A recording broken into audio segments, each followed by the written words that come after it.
Mass Effect has been one of the standout series of the past decade, introducing a richly developed sci-fi setting and a plot that's directly altered by your choices. Now, after an extended break from the previous trilogy, EA and BioWare are introducing the next chapter, which gives the franchise a fresh start in a new galaxy.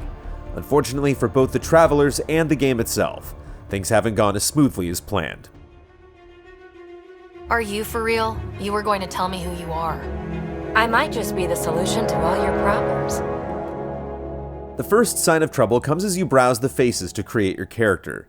Most of the default options are on the hideous side, and it can take some time to settle on a character you're ready to commit 100 hours to. Even then, the problem is compounded by lackluster lighting and animation. In one scene, you'll be quite pleased with the Pathfinder you've designed, only to be disgusted by them in another. Sometimes the lighting will be too comically dark to see anything at all. The gross faces put a negative spin on the first few hours. However, once you get used to the idea that you've hopped on the ugly boat and you start exploring, things do start to get better. The story puts you in the role of a Pathfinder searching for homes for thousands of pioneers that have made the risky trip to Andromeda. The distance is so vast that those making the journey had to remain in cryostasis for 600 years, and the game presents an interesting take on what can go wrong after such a long span of time. Worlds that look habitable are now deadly. Ships with thousands of travelers have gone missing. Bone-faced aliens shoot on sight, and political turmoil on the central station has resulted in many of the workers leaving before your ship even arrives. With such a diverse array of problems, you frequently juggle roles from explorer to warrior to ambassador to investigator. Many of the optional storylines feel essential because it's all about building a stable future. Activating mysterious remnant technology makes worlds more livable. Building cultural bridges gives you valuable allies. And helping with your crew's private matters establishes trust and loyalty. Enough! Your defiance is naive and reckless. The writing can be spotty at times, like when a serious mission briefing suddenly sours in an awkward attempt to lighten the mood. Okay, let's head back to the Nexus. The game is also scaled back on the diversity of its aliens, as there are only 2 new races, while half a dozen or more Milky Way species have been left behind, losing some of the more colorful side of the Mass Effect universe. The overall plot feels worthwhile, with some great moments and a strong ending. The events, mysteries, and even minor stories do a good job of keeping you motivated throughout the 80 to 100 hour duration. This broad story plays directly into the quest design, as focusing only on the main path would have you essentially skipping over entire planets. While there are some filler quests, like getting ingredients for a bar, the majority of tasks have interesting stories to tell. Quests often build on each world's history, introduce you to new characters, and give multiple perspectives on various disputes. On the largest worlds you visit, you're tasked with improving conditions to make them suitable for building outposts. When this concept is first introduced, it's easy to assume that each planet will simply have you on a loop of activating monoliths and solving puzzles. However, while those elements are present in each location, they're not always necessary or sufficient to accomplish your goal. You can raise a planet's viability by tackling other side quests, and you often have to go through involved local plot lines in order to build alliances and make the world safe for civilian settlement.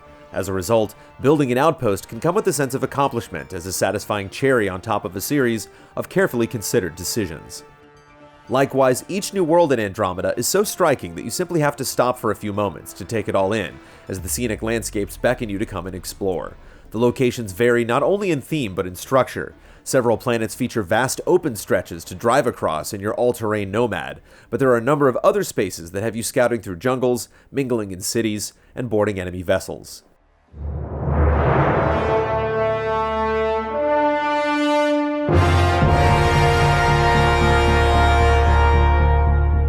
While there is some mandatory back and forth later in the game, when you first explore a planet, it's easy to just set out and drive. Using your map to find and complete quests along the way allows you to see most of a planet without returning to your ship.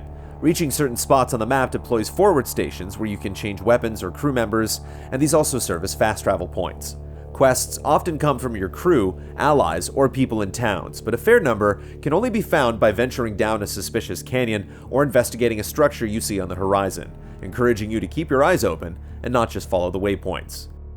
The one area where Andromeda's exploration drags, however, is the galaxy map. Scanning planets is a chore, and while a flight animation looks cool, the time it takes to travel from planet to planet soon gets tiring. Plus, while there are missions that involve some planet scanning, we've yet to come across a scenario where launching a random probe leads to more than a bit of salvage or minerals, if anything at all. In a general sense, the music in Andromeda adheres to the style of the previous games with a mix of synthetic and acoustic instruments, but the implementation is sparse. While driving across a planet or exploring a town, there's little to no music playing. It only kicks in during combat and key cutscenes, giving you a fleeting taste before it's gone. So there's little to define the tone of each location. May you light the torch that finds the path. Pathfinder. Ugh. Conversations in Mass Effect are just as important as exploration, if not more so. There are some lines when the writing falls short, but overall, the dialogue system in Andromeda is a step up for the series. Paragon and Renegade have been entirely thrown out, and with them, the reflexive instinct to always pick the same left or right sides. In its place is a more personality-based system with choices that loosely coincide with emotional, logical, casual, and professional profiles. This more nuanced approach allows you to act differently based on the situation or the person you're talking to, and it feels more natural. Big moral choices generally stand apart from these profiles, but without the good versus evil framework, decisions have a greater sense of weight, and we often find ourselves questioning whether or not we made the right call. Getting to know your crew is a big part of Mass Effect, and while the human characters are still rather plain compared to the aliens, most of your team have interesting backstories and loyalty missions to embark on. We particularly enjoy the company of Drac, Vetra, and Jal, and the backseat banter between characters while driving offers an amusing and insightful look at how they interact. Romances have taken a mixed step forward as well. Now romantic options are clearly labeled so you know what you're getting into, but some of the opening conversations are painfully awkward. The first time you express your feelings for a character, it can sound like a pair of 12-year-olds who have no idea what to do in the moment. Bad opening, Pathfinder. You're better than that. Thankfully, once you've broken the ice, these relationships end up being deeper than past games, and they aren't solely a matter of getting into bed with someone. Here they come! What is it?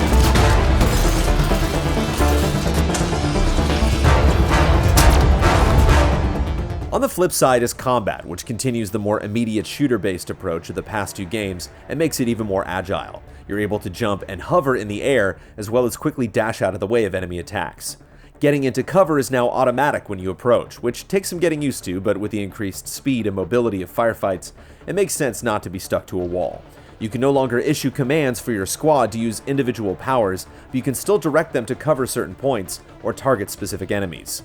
You also have the opportunity to invest in powers that are more effective against shields and armor.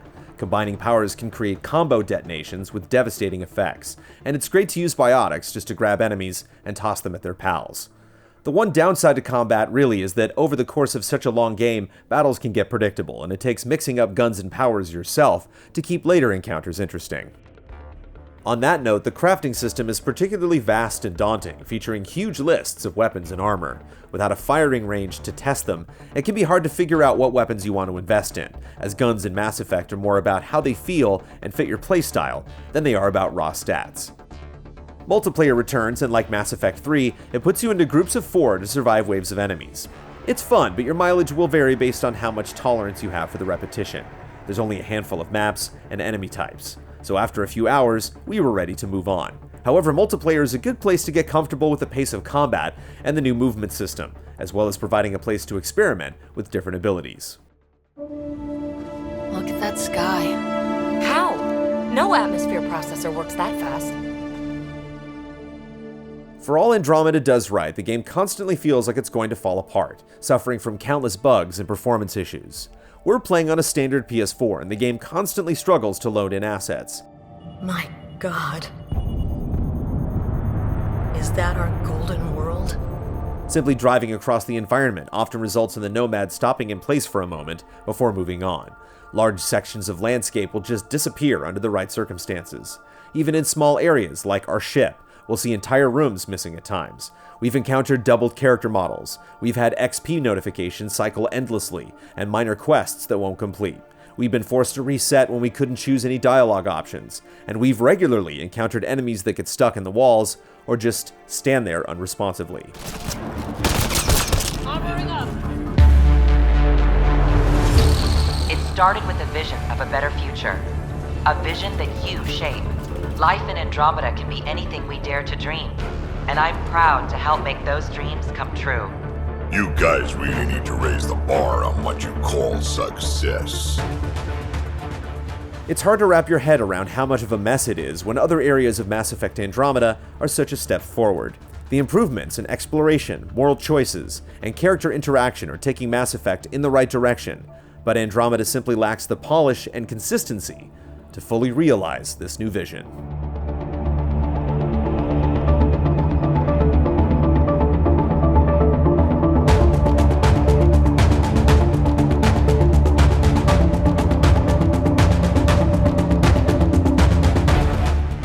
Easy Allies reviews are made possible by generous viewers just like you. If you like what you see, check out patreon.com/easyallies to see our other videos. And consider becoming a patron to help us make more.